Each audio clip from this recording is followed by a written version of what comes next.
ルキーです。今日は花火大会なので31で31個のアイスを買ってみました。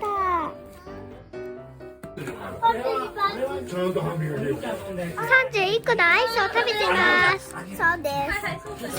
31個はさすがに多いすぎました。今こんなに声が大きくてもまだ11人しかいないんですよ。そうです。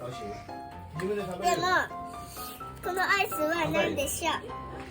うちは正解。これはすごく涼しいよ。そしてアイス、今日は実は花火を見ました。だから